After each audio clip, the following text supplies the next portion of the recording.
ونعوذ بالله من شرور أنفسنا ومن سيئات أعمالنا من يهده الله فلا مضل له ومن يضلل فلا هادي له وأشهد أن لا إله إلا الله وحده لا شريك له وأشهد أن محمدا عبده ورسوله يا أيها الذين آمنوا اتقوا الله حق تقاته ولا تموتن إلا وأنتم مسلمون يا أيها الناس اتقوا ربكم الذي خلقكم من نفس واحدة وخلق منها زوجها وبث منهما رجالا كثيرا ونساء واتقوا الله الذي تساءلون به والأرحام إن الله كان عليكم رقيبا يا أيها الذين آمنوا اتقوا الله وقولوا قولا سديدا يصلح لكم أعمالكم ويغفر لكم ذنوبكم ومن يطع الله ورسوله فقد فاز فوزا عظيما أما بعد فإن أصدق الحديث كتاب الله وأحسن الهدي هدي محمد صلى الله عليه وسلم وشر الأمور محدثاتها وكل محدثة بدعة وكل بدعة ضلالة وكل ضلالة في النار.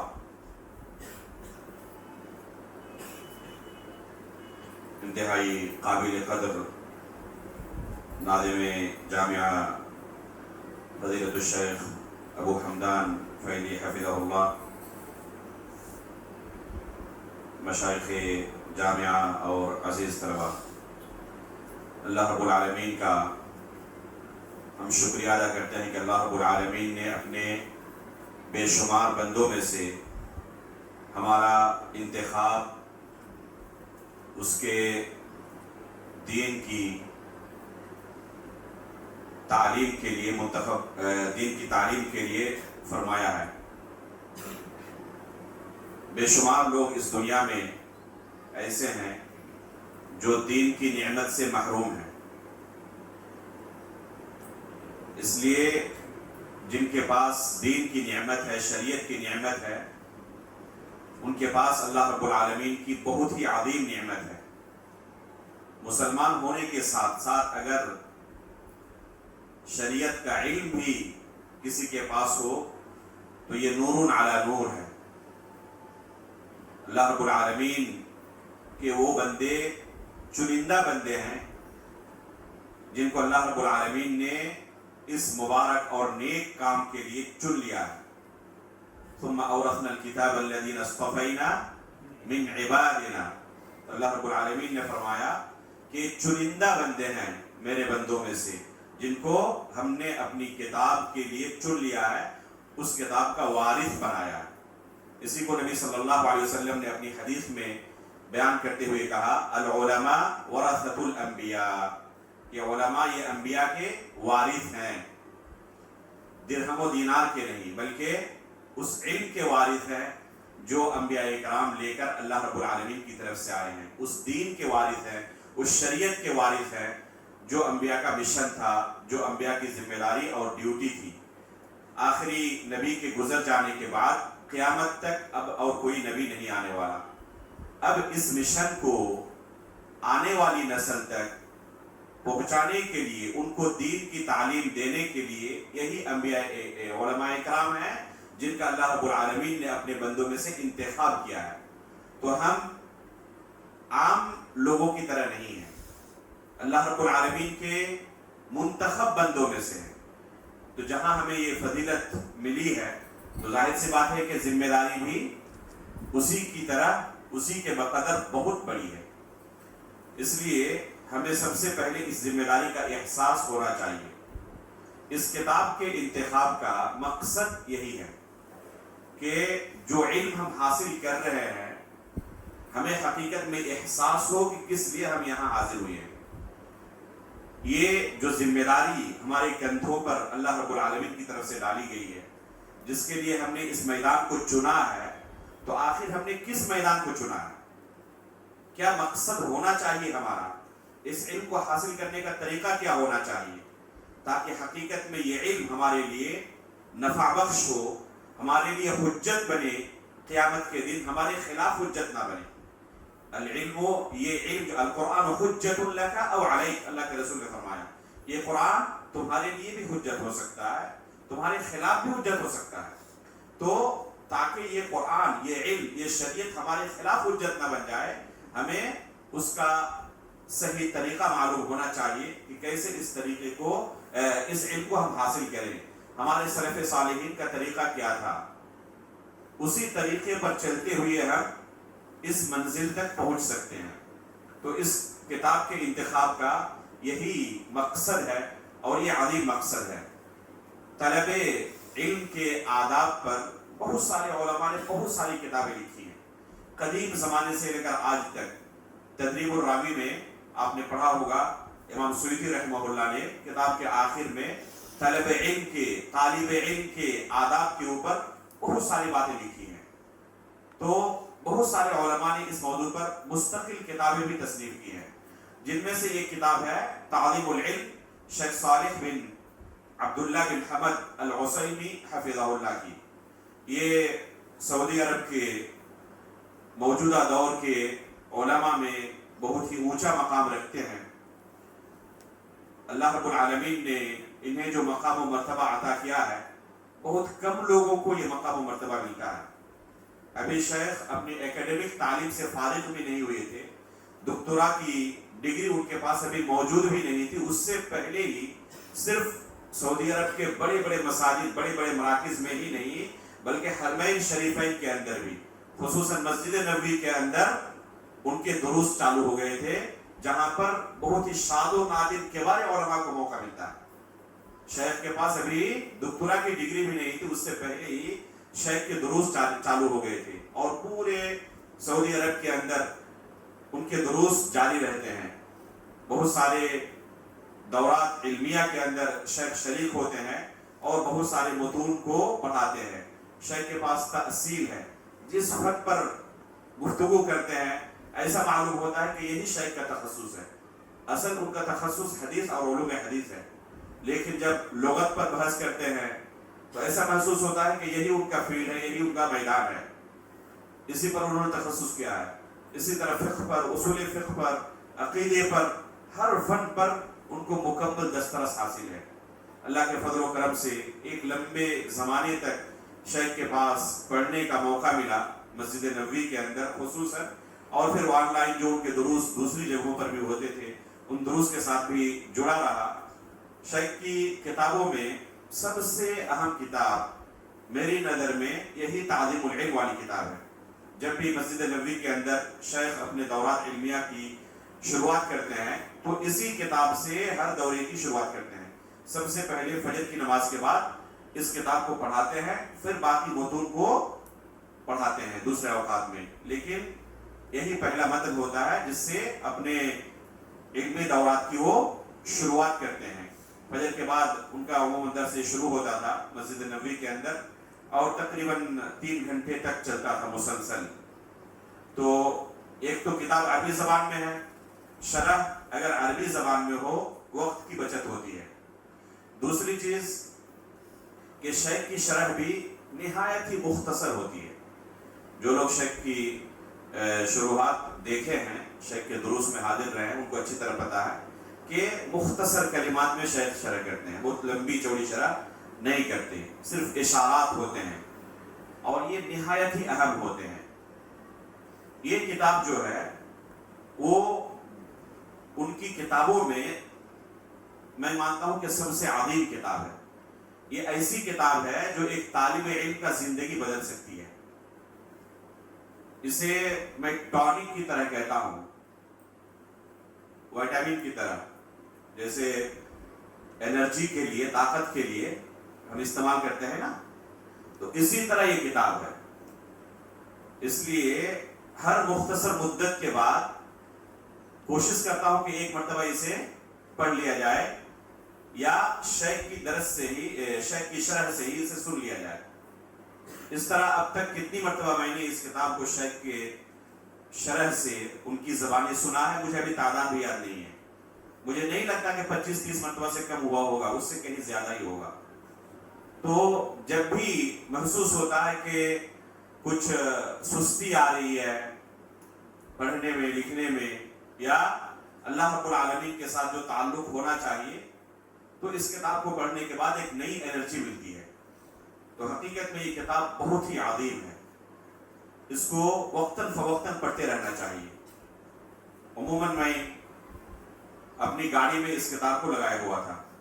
جب بھی کہیں سفر کرنا ہوتا یا داخل مدینہ ہی کہیں جانا ہوتا تو گاڑی اسٹارٹ کرتے ہی کتاب چالو ہو جاتی, شیخ کی شرح چالو ہو جاتی. تو اس طریقے سے غیر ارادی طور پر بھی اس کتاب کے ساتھ جڑا رہا.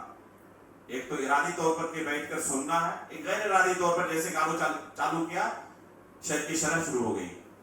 تو یہ اگر ایک طالب کا طریقہ رہے تو اس سے بہت سارے فوائد وہ حاصل کر لیتا ہے. انشاءاللہ اس کتاب کو آج ہم پڑھیں گے. جو اصل کتاب ہے وہ آپ لوگوں کے ہاتھ میں ہے اور یہ طویل ہے. ابھی تقریباً ہمارے پاس 3 یا 4 گھنٹے کا وقت ہے. تو اس کتاب کو صرف متن پڑھنا ہی شاید کافی نہ ہو اس وقت میں. شیخ نے خود اسی وجہ سے اس کتاب کا خلاصہ تیار کیا ہے اور یہی خلاصہ میں لایا تھا کہ شاید یہ خلاصہ مکمل ہو جائے. یہ ہے خلاصہ تو تعظیم العلم. یہ خلاصہ بھی تقریباً 70 صفحے میں ہے, شاید 65 یا 70 صفحے میں, لیکن اس کے حروف بڑے ہیں. آپ کے پاس جو ہے وہ حروف کافی چھوٹے ہیں, وہ بھی شاید 70 صفحے کے آس پاس ہے نا. لیکن یہ جو خلاصہ ہے یہ ماشاءاللہ اچھا خلاصہ, شاید نے خود اس کو تیار کیا ہے.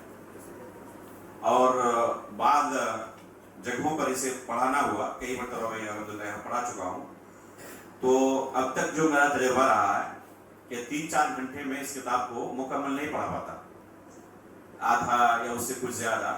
اس لیے میں نے خود ایک خلاصہ تیار کیا تاکہ 3-4 گھنٹے میں یہ مکمل ہو سکے. لیکن عموماً یہ دروس یہ طلبہ کے سامنے نہیں ہوتے تھے, یہ یونیورسٹی کے طلبہ وغیرہ کے سامنے ہوتے تھے جن کو دین کا علم حاصل کرنے کا شوق ہے. تو چونکہ اصل کتاب ان کے سامنے پڑھنا ممکن نہیں ہوتا, اس لیے وہ طریقہ اور میں نے انتخاب کیا تھا, اختیار کیا تھا. لیکن ماشاءاللہ آج طالب علم کے سامنے بیٹھا ہوں اور ان کے لیے بہت ساری چیزوں کی شرح کی ضرورت نہیں ہے, اشارہ ہی کافی ہے. تو انشاءاللہ امید کرتا ہوں کہ شیخ کا جو خلاصہ ہے تو اس خلاصے کو بھی پڑھا جائے. تو امید ہے کہ انشاءاللہ کتاب کے آخر تک ہم پہنچ جائیں گے. اس کا طریقہ یہ ہوگا کہ کوئی طالب جو آپ کے ہاتھ میں کتاب ہے اسی کتاب کو ایک قاعدہ کر کے, المعقد الاول المعقد الثانی کر کے جو شیخ نے ذکر کیا ہے, تو ایک قاعدہ کر کے پڑھیں اور پھر اس کی شرح کی جائے. پڑھیں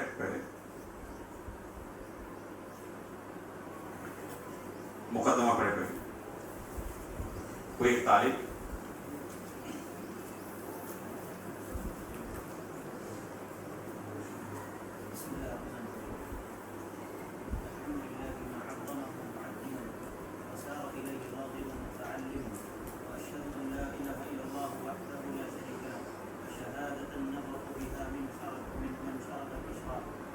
شرط الإشراق فتوجب لنا النجاة من نار الهلاك.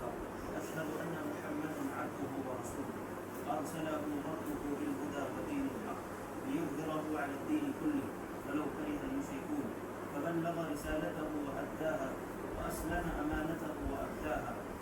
انتصبت بدعوته أظهر الحجج واندفعت ببيناته الشبهات واللجج. فورثنا المحجة البيضاء والسنة الغراء لا يتيه فيها ملتمس ولا يرد عنها مقتبس. صلى الله عليه وسلم وعلى آله وصحبه عدد من تعلم وعلم. أما بعد. نسخہ اگر زائد ہو تو مجھے ایک نسخہ دیں. نسخہ زائد جی پڑھ. فلم يزل العلم إرثا جليلا تتعاقب عليه الأماكن جيلا ليس لطلاب المعالي هم سواه ولا رغبة لهم في مطلوب عداه. وكيف لا وبه تنال سعادة الدارين وطيب العيشين. هو شرف الوجود ونور الأغوار والنجوم. حلية الأكابر ونزهة النوادر. من مال إليه نعم ومن زال به غنم. ومن انقاد له الف جو ہے یہ حمزہ جو ہے حمزہ وصل. ومن انقاد له سلم. لو كان سلعة تباع لبذلت فيه الأموال العظام أو سعد فيه أو سعد في السماء لسنت إليه نفوس الكرام. هو من المتاجر أربحها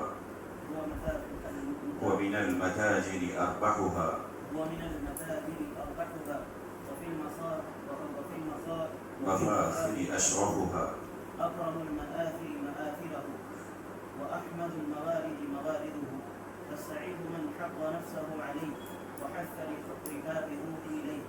والشقي من زهد فيه أو زهد وأبعد أنه أو بعد أنفه بأريج العلم مذكور وختم القفاء هذا عبد محروم. والعلم يدخل قلب كل موفق من غير بواب ولا استئذان ويرده المحروم من خذلانه لا تشقن اللهم بالحرمان. وإن مما يملأ النفس سرورا ويشرح الصدر ويمده نورا إقبال الخلق على مقاعد التعليم وتلمسهم صراطه المستقيم. وأدل دليل وأصدقه تكاثر الدروس العلمية وتوالى الدورات التعليمية حلاوة في قلوب المؤمنين وشدا في قلوب الكفرة والمنافقين.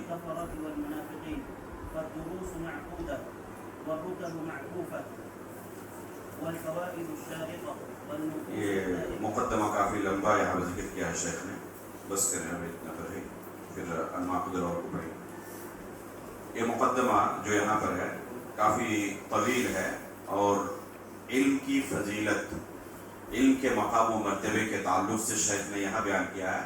یہاں خلاصے میں اسے شیخ نے صرف ایک صفحے کے اندر سمیٹ دیا ہے.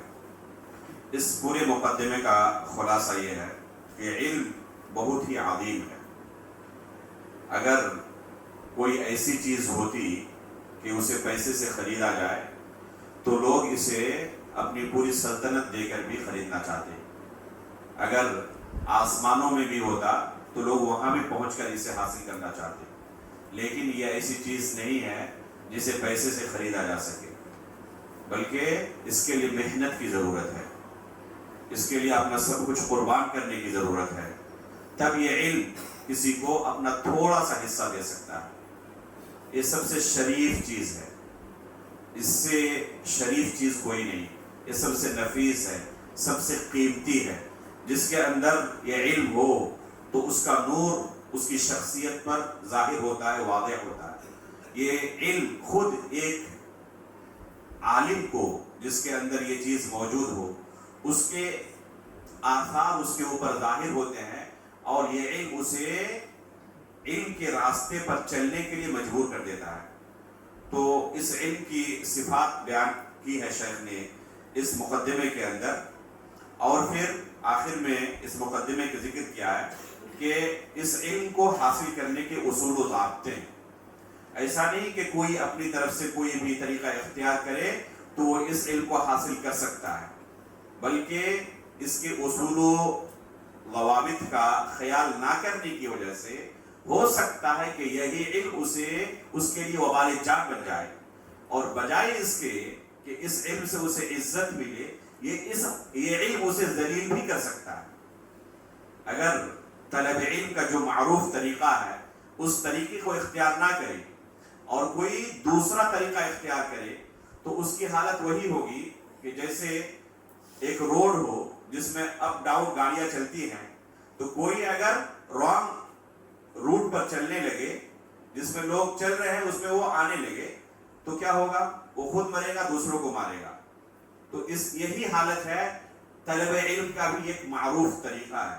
اس معروف طریقے پر اگر چلے تو منزل مقصود تک پہنچے گا. اس کا طریقہ بدل دے، اس کا راستہ بدل دے اور رانگ راستے پر چلے تو خود وہ ذلیل ہوگا اور یہ علم اسے ذلیل و رسوا کر کے رکھ دے گا. اور اس کے بہت سارے نمونے آج ہم دیکھ رہے ہیں اپنی آنکھوں سے. سلف صالحین کے زمانے میں بھی ایسے بہت سارے لوگ تھے جنہوں نے یہ معکوس طریقہ اختیار کرنے کی کوشش کی اور اس علم نے انہیں کیا کیا؟ ذلیل و رسوا کر دیا. شیخ نے تفصیل کے ساتھ اسی وجہ سے اس کتاب میں ان قواعد کو بیان کیا ہے, ان اصول و ضوابط کو بیان کیا ہے جن کی رعایت بہت ہی ضروری ہے اگر کوئی حقیقت میں عالم دین بننا چاہتا ہے, کوئی اس دین کو سیکھنا چاہتا ہے, حاصل کرنا چاہتا ہے. اس لیے ان قواعد کی رعایت بہت ضروری ہے. یہ کل 20 قواعد ہیں جو کتاب و سنت اور منہج سلف سے, سلف صالحین کے فہم سے مستنبط ہے, ماخوذ ہے.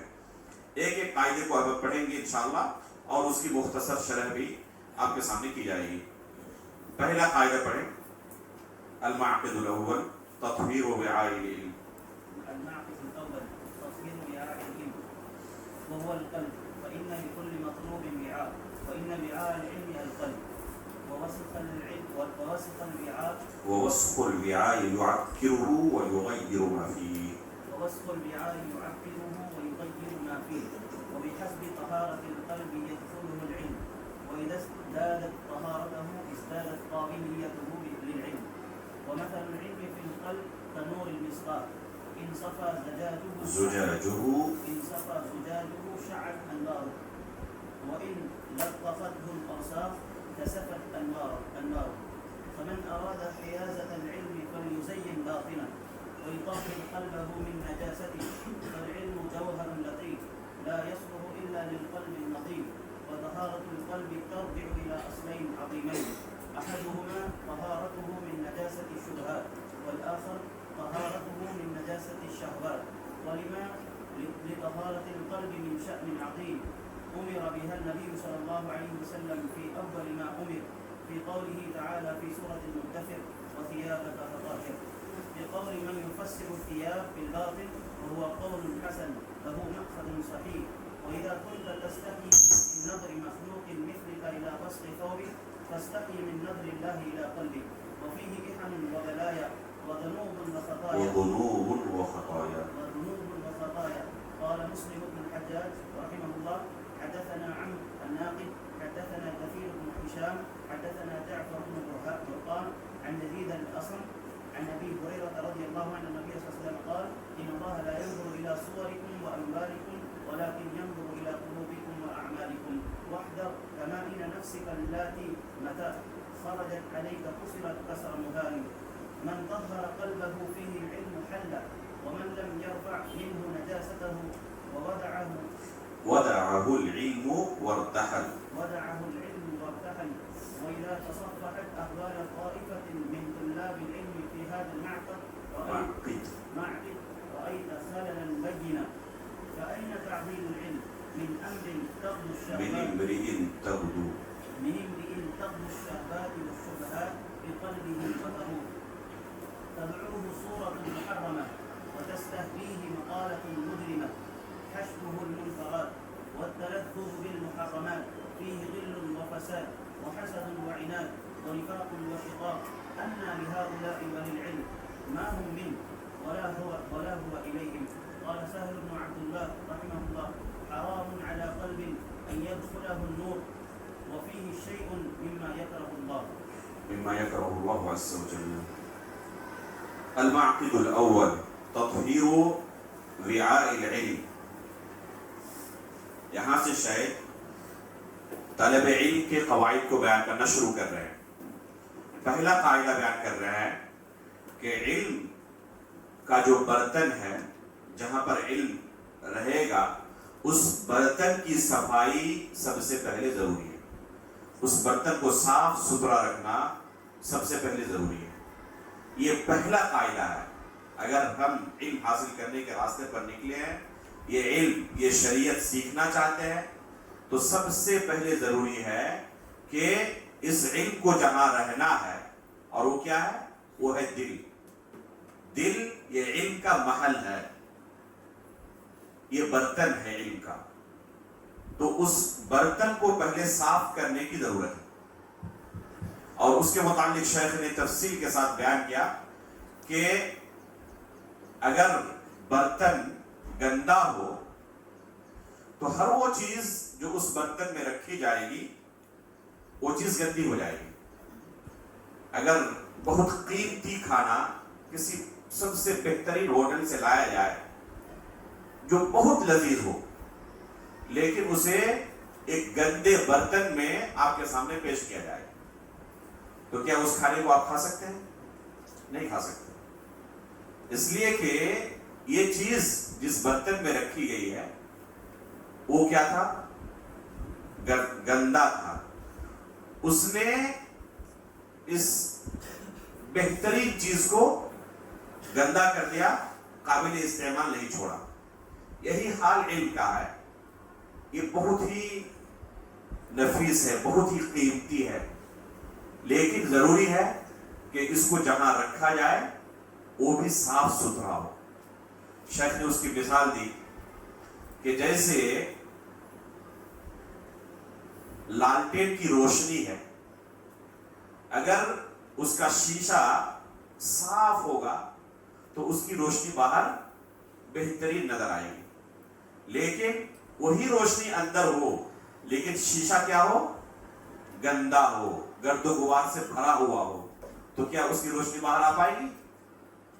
تو اسی طریقے سے دل جس قدر صاف ہوگا اسی قدر اس علم کی روشنی اس دل کے اندر پھیلے گی، اور دل گندا ہو تو اس علم کی روشنی اس کے دل کے اندر نہیں پھیل سکتی. تو علم وہی ہے، لیکن دل کے صاف ہونے اور نہ ہونے کی وجہ سے ہر ایک پر اس کا اثر مختلف ہوتا ہے. علم وہی حاصل کرتے ہیں، بہت سارے ذہین سے ذہین طلبہ آتے ہیں، لیکن اس علم کا کوئی اثر نہ اس طالب پر دکھتا ہے، نہ اس طالب سے دوسرے لوگ فائدہ اٹھا پاتے ہیں. اس کی وجہ کیا ہے؟ اس کی وجہ یہی ہے کہ اس نے اپنے دل کو پہلے صاف نہیں کیا ہے. کس چیز سے دل کو صاف کرے؟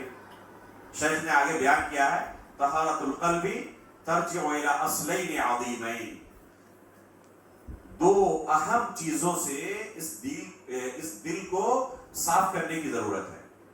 پہلی چیز ہے شبہات کے نجاست سے اس دل کو صاف کرنے کی ضرورت ہے، اور دوسری چیز ہے شہوات کی نجاست سے.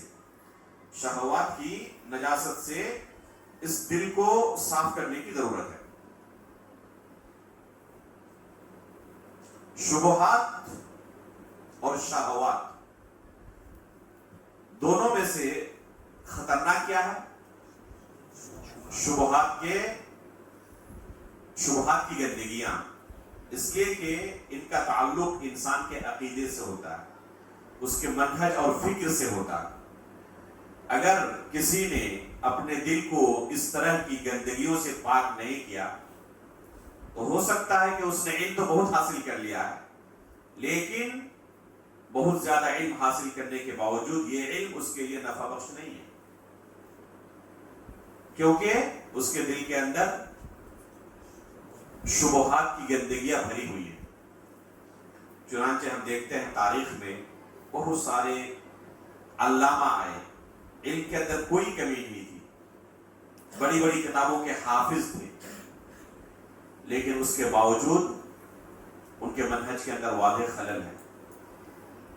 وہ اسی شبہات کی بیماری میں آخری زندگی تک بیمار رہے، اور انہوں نے اس علم سے نہ خود فائدہ اٹھایا نہ امت کو فائدہ پہنچایا. تو سب سے پہلے شبہات کی بیماری سے، اس کی گندگی سے اپنے دل کو صاف کرنے کی ضرورت ہے. اس کے بعد شہوات کی نجاست سے، گندگی سے اس دل کو پہلے صاف کرنے کی ضرورت ہے. وہ دل جو ہر طرح کی گندگیوں سے پہلے آلودہ ہو چکا ہے تو وہاں پر علم ٹھہر نہیں سکتا. آگے شاید کیا کہہ رہے ہیں؟ العلم جوہر لطیف لا يصلح الا للقلب النظیف. ایسا جوہر ہے یہ علم کہ صرف صاف ستھرے دل کے لیے ہی یہ مناسب ہے، ہر دل کے لیے علم مناسب ہی نہیں ہے. اذا كنت تستحي من نظر مخلوق مثلك الى وسخ ثوبك فاستحي من الله من نظر الله الى قلبك وفيه احن وبلايا وذنوب وخطايا. اگر کپڑے میں کہیں گندگی لگ جائے تو اس کپڑے کو پہن کر ہم لوگوں کے سامنے نہیں آنا چاہتے، ہمیں شرمندگی محسوس ہوتی ہے کہ کیسے اس گندے کپڑے کے ساتھ دوسروں کے سامنے محفل میں حاضر ہو جائے. لیکن اس دل کے اندر جو اتنی گندگیاں بھری ہوئی ہیں اللہ رب العالمین اس دل کی طرف دیکھتا ہے تو اس سے ہمیں شرمندگی نہیں ہونی چاہیے، اس سے کہیں زیادہ ہمیں شرمندگی ہونی چاہیے. اور جس طرح کپڑے کی صفائی کی طرف ہمارا دھیان رہتا ہے، دل کی صفائی پر اس سے زیادہ دھیان ہونا چاہیے. یہ احنتن کی جمع ہے، جس کے معنی کیا ہوتا ہے؟ الحقد، حقد و حسد. تو اس طرح گناہوں سے یہ دل اگر آلودہ ہو چکا ہو تو پھر علم اس دل میں ٹھہرتا نہیں ہے. دونوں کے درمیان دشمنی ہے. من طہر قلبہ العلم حل، من طہر قلبہ فیہ العلم حل، ومن لم يرفع منہ نجاستہ ودعہ العلم وارتحل. اگر کسی نے اپنے دل کو صاف کیا، ایک دم نظیف کر کے رکھا ہے، تو وہ یہ علم اس دل میں جا کر ٹھہر جاتا ہے، اپنا مسکن بنا لیتا ہے. لیکن اگر کسی نے اپنے دل کو صاف ستھرا نہیں کیا، وَدَعَهُ الْعِلْمُ وَارْتَحَلَ، تو یہ علم اسے خیر بات کہہ کر وہاں سے نکل جاتا ہے اور وہاں پر ٹھہرتا نہیں ہے. سہل بن عبداللہ رحمہ اللہ کا یہ معروف قول ہے، حرام علی قلب ان يدخلہ العلم ان يدخلہ النور وفیہ شیء مما یکرہ اللہ عز وجل. یہ حرام ہے کہ اللہ رب العالمین کا نور، یعنی اس کی شریعت کا علم کسی ایسے دل میں اپنا بسیرا بنائے، اس علم میں داخل ہو جائے، ٹھہر جائے، جس دل کے اندر کوئی ایسی بیماری موجود ہے جو اللہ رب العالمین کو پسند نہیں. اس لیے سب سے پہلے ضروری ہے کہ ہم کیا کریں؟ اپنے دل کو صاف کریں شبہات کے اور شہوات کے نجاستوں سے، گندگیوں سے. جب تک دل کے اندر شبہات رہیں گے، چاہے ہم پوری کتاب کے حافظ ہو جائیں، اس علم سے کما حق ہو فائدہ نہیں اٹھا سکتے. کتنے لوگوں کو ہم نے دیکھا اور کتنے لوگ تاریخ میں گزر گئے، علم کی کوئی کمی نہیں تھی، بلکہ آج بھی بہت سارے ایسے لوگ پائے جاتے ہیں. ان کے ساتھ بات کرتے ہوئے ایسا محسوس ہوتا ہے کہ شیخ الاسلام ابن تیمیہ رحمہ اللہ اور علامہ ابن قیم رحمہ اللہ کی کتابوں کے گویا کہ حافظ ہیں، لیکن ان کے منہج میں واضح طور پر شیخ الاسلام ابن تیمیہ اور علامہ ابن قیم کی کتابوں سے جو منہج ہمیں ملتا ہے واضح طور پر ٹکراؤ ہے. حالانکہ اپنی زندگی انہوں نے انہی کی کتابوں کے اندر قربان کر دی. اس کی وجہ کیا ہے؟ اس کی وجہ یہی ہے کہ ان شبہات کی نجاستوں سے اپنے دل کو انہوں نے محفوظ نہیں کیا. کیسے شبہات کی نجاستوں سے اپنے دل کو محفوظ کرنا ہے؟ اس کا طریقہ وہی ہے جو سلف صالحین کی سیرت میں ہمیں ملتا ہے، صحابہ کرام، تابعین، تبع تابعین کی زندگی میں ملتا ہے. وہ حد درجہ اس طرح کے شبہات سے اپنے آپ کو بچاتے تھے، محفوظ کرتے تھے. اگر کوئی اہل بدعات میں سے، اہل شبہات میں سے ان کے پاس آتا، ان سے بھاگ جاتے، ان کے ساتھ نہیں بیٹھتے. کوئی زبردستی کچھ سنانا چاہتا کہ صرف ایک کلمہ سن لیں، کیا کہتے ہیں کہ آدھا کلمہ بھی نہیں سن سکتا. کہ ان کے پاس علم کی کمی تھی؟ نہیں، وہ اپنے دل کو بچاتے تھے، محفوظ رکھتے تھے. کیونکہ یہ شبہات دل کے اندر اگر داخل ہو گئے تو یہ علم اٹھ جائے گا، یہ علم اپنا جگہ وہاں پر نہیں بنائے گا. اسی وجہ سے وہ کیا کرتے؟ ان شبہات کے فتنوں سے اپنے آپ کو محفوظ رکھنے کی کوشش کرتے. یہ ممکن نہیں ہے کہ کوئی بندہ اس طرح کے شبہات کو جگہ بھی دے اور ساتھ میں یہ بھی کہے کہ میں ان فتنوں سے محفوظ رہوں گا. خصوصاً اگر نیت میں پہلے ہی استفادہ کرنا ہو کہ اس کی اچھی چیزوں کو میں لے لوں گا اور جو غلط چیزیں ان کو چھوڑ دوں گا. ہمارے سلف صالحین کی سیرت میں بالکل بھی یہ نہیں ملتا کہ ان کے علم سے بھی وہ فائدہ اٹھانے کے غرض سے کبھی چاہتے تھے، بلکہ اگر کبھی مجبوراً انہیں سننا پڑتا تو کس نیت سے سنتے؟ ان کے باطل افکار پر رد کرنے کے لیے. شیخ الاسلام ابن تیمیہ رحمہ اللہ نے، علامہ ابن قیم رحمہ اللہ نے بہت سارے ایسے اہل باطل پر رد کیا ہے. بعض لوگ دلیل دیتے ہیں کہ ان کی کتابوں میں بھی ان باطل افکار رکھنے والوں کی کتابوں کے حوالے ملتے ہیں. اس کا مطلب کہ انہوں نے ان کتابوں کو پڑھا، تو یقیناً پڑھا، اس میں کوئی شک نہیں. بغیر پڑھے ہوئے کیسے ان پر رد کریں گے؟ لیکن کس مقصد سے پڑھا ہے؟ کبھی پوری زندگی ان کی تمام کتابوں کے اندر آپ دیکھ لیں، کبھی پوری زندگی میں انہوں نے اہل باطل کی کسی کتاب سے، کسی قول سے فائدہ اٹھایا؟ دو طرح کی چیزیں آپ کو نظر آئیں گی، یا تو اہل باطل کا کلام نقل کرنے کے بعد فوراً اس پر رد کیا کہ یہ باطل ہے، سلف صالحین کے منہج سے متصادم ہے، یا پھر اس کلام سے اہل باطل پر ہی رد کیا کہ خود تمہارے کلام سے تمہارے اوپر رد ہو رہا ہے۔ تو اسی طریقے سے، اسی مقصد سے ان کی کتابوں کو وہ پڑھتے تھے۔ ان کی کتابوں کے پڑھنے کا مقصد کبھی یہ نہیں ہوتا تھا کہ وہاں سے بھی ہمیں کچھ اچھی چیز مل جائے گی، اس لیے کہ ہمارے پاس جو کتاب و سنت ہے، سلف صالحین کا منہج ہے، یہ انتہائی عزیز ہے، انتہائی قیمتی ہے، اس کو ہم گندا نہیں کر سکتے۔ اسی وجہ سے سلف صالحین کا یہ رویہ رہتا تھا ان اہل بدعات کے ساتھ۔ آپ امام ابن بطہ العکبری رحمہ اللہ کی کتاب الابانہ اور امام لالکائی رحمہ اللہ کی کتاب شرح اصول اعتقاد اہل سنت والجماعہ، ان دونوں کتابوں میں اہل بدعات کے ساتھ، اہل شبہات کے ساتھ سلف صالحین نے کیا رویہ اختیار کیا تھا، تفصیل کے ساتھ پڑھی۔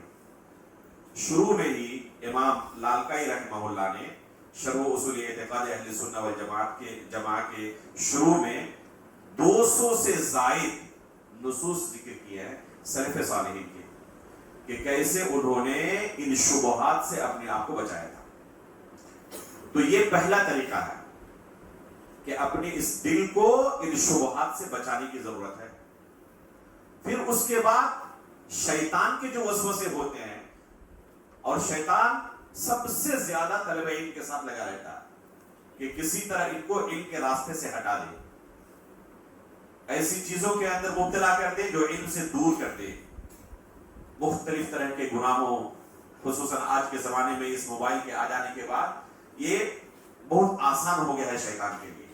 تو جس دل میں اس طرح کے شہوات پائے جاتے ہوں، یہ علم اتنا عزیز اور نفیس ہے، اتنا قیمتی ہے کہ دونوں کے درمیان اجتماع نہیں ہو سکتا۔ جس قدر یہ دل گندا ہوتا جائے گا، اسی قدر یہ علم اس دل سے اٹھتا جائے گا، اسے توفیق نہیں ہوگی اس علم پر عمل کرنے کی، اس علم کی طرف لوگوں کو دعوت دینے کی۔ حالانکہ علم کی کمی اس کے پاس نہیں ہے۔ بعض طلبہ یہ سوچتے ہیں کہ کلاس میں میری پہلی پوزیشن آ رہی ہے، ماشاءاللہ 100 کے قریب میری فیصد ہے، اس لیے حقیقت میں میرے پاس علم بھی آ رہا ہے۔ یہ کوئی ضروری نہیں ہے، یہ کوئی ضروری نہیں ہے۔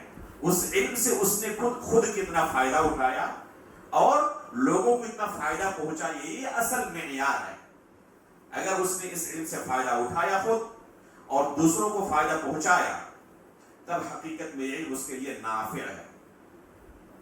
اور اگر اس نے خود فائدہ نہیں اٹھایا، نہ اس کے علم سے دوسروں نے فائدہ اٹھایا، تو یہ علم اس کے لیے وبال جان ہے۔ تو یہ پہلا قاعدہ ہے کہ ہمیں اپنے دل کو صاف ستھرا کرنے کی ضرورت ہے، ان دونوں نجاستوں سے، شبہات کی نجاست سے اور شہوات کی نجاست سے۔